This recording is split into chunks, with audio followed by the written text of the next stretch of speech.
Polygamy, Part 7. Alice hit the ground hard, her wrapper loosening slightly as dust rose around her.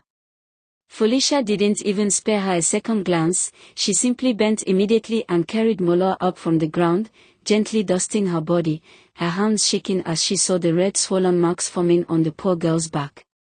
"My child. I'm so sorry," Felicia whispered as she touched the bruises. Mola winced.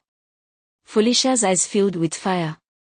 Just as she turned to lead Mola away, unknown to her, Alice had already risen again, limping slightly, her eyes wild with rage. She went behind the door, grabbed a thick heavy stick, and hid it behind her wrapper. Felicia turned. "Whom?" Alice swung with all her strength. The stick landed squarely on Felicia's back. Felicia screamed softly, staggered, and collapsed immediately. Her head hit the ground. She did not move again. Alice raised the stick the second time, her breath hot with fury. "I will remove that useless baby from your stomach today," she shouted.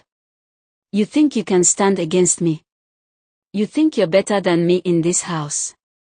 She lifted the stick. But Mola, with her small 15-year-old body, threw herself across Felicia's stomach. "No. Please," she cried, stretching her arms wide, covering Felicia as a shield. "Whom?" The stick landed on Mola's back this time. Alice screamed again. "I said move. Let me finish this pregnancy. That is the only reason they respect you in this house." She swung again. Mola screamed. But she didn't move. Neighbors and villagers who had heard the chaos outside burst into the compound at once. They found Alice beating Mola mercilessly while the young girl shielded unconscious Felicia with her life. "Alice, are you mad?" one shouted. They grabbed her immediately and seized the stick from her hand. She fought them, spitting and pushing, but they were too many. Others rushed to Felicia, lifted her gently, and carried her inside the hut. Someone shouted, "Call Chief Odum. Call him now." Within minutes Chief Odum came running like a madman. When he reached the compound, he found Alice seated outside the hut, breathing heavily, looking as troublesome and unbothered as always. She didn't even pretend. The midwife, the one he had hired from the neighboring village, was sent for immediately. She arrived with her woven bag of herbs, a gourd of medicine tied to her waist, and a basket of roots. She pushed past the onlookers and rushed into Felicia's hut. She checked Felicia, pressed her neck, felt her pulse, examined her belly, whispered some incantations, then administered a calming herbal mixture. After some minutes, Felicia finally breathed deeply and slept peacefully. The next morning, Chief Odum called for a meeting, a serious one, between Felicia, Alice, Mola, and the midwife.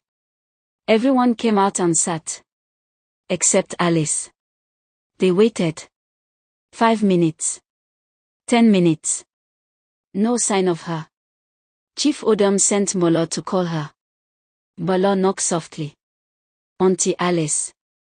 Baba says. Get away from my door." Alice screamed from inside. "I am not coming anywhere." Chief Odum then stood and went himself. "Alice, come out now." "Go away," she shouted. "I know the meeting is to judge me in favor of your favorite wife. I will not come out. Leave my door. And tell Felicia this is just the beginning. Next time, I will break her ribs."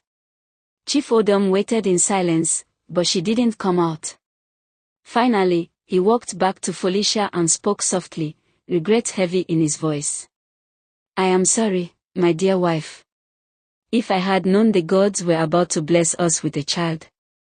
I swear, Felicia, I would never have taken a second wife. My home would still have remained peaceful like the past 10 years. The words had barely left his mouth when the door burst open. Alice stormed out, wrapper flying, hair loose. "Oh! I knew it," she screamed. "You two conspired to marry me just to use me as a baby-making machine. So now that your precious Felicia is pregnant, you want to cast me aside. Before anyone could react, she rushed and grabbed Felicia's clothes again. You! Felicia! You think you're special, ABI? You think deceiving my husband will make you better than me? Chief Odum roared. Alice, leave her clothes now. If you don't, I will return you to your family and collect my bride price back.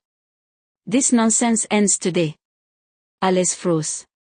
Fear washed over her face instantly. She released Felicia's clothes slowly. Chief Odum continued angrily. You dare disrespect my first wife in my presence? Have you forgotten I am a titled chief in Egbejo village? You insult me by insulting her. With that, he settled the issue with a stern final warning. Anyone who fights first from today shall cease to be my wife and will return to her family. I will not tolerate chaos. He finally turned to the midwife. How is Felicia?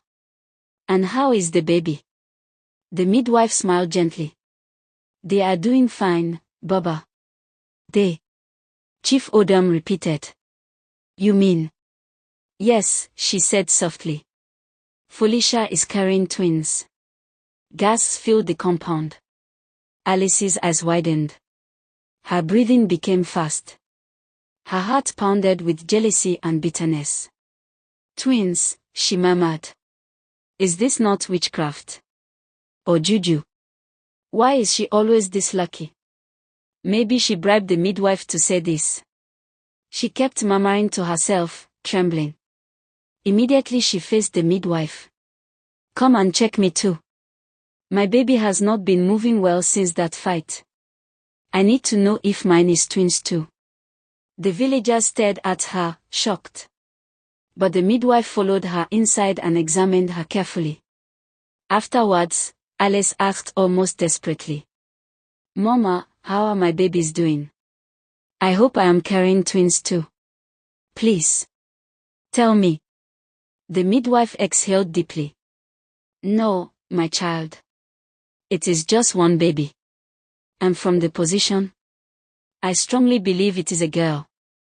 Alice jumped. You are lying. Maybe you didn't check well, it must be twins. It must be a boy. I am supposed to be the first to give him a son, not her. The midwife ignored her tantrum and quietly walked out. The next morning, surprisingly, Alice woke very early and cooked breakfast, with the help of Mola. She dished for everyone, even Felicia. The villagers stared. Chief Odum blinked in confusion. Has she suddenly changed? Some whispered. Felicia even smiled faintly, surprised. But the midwife? She stood at the corner, watching Alice with narrowed eyes. Something didn't feel right. Something was off. The air around Alice felt too calm, too forced, too unnatural. And she watched her closely. To be continued.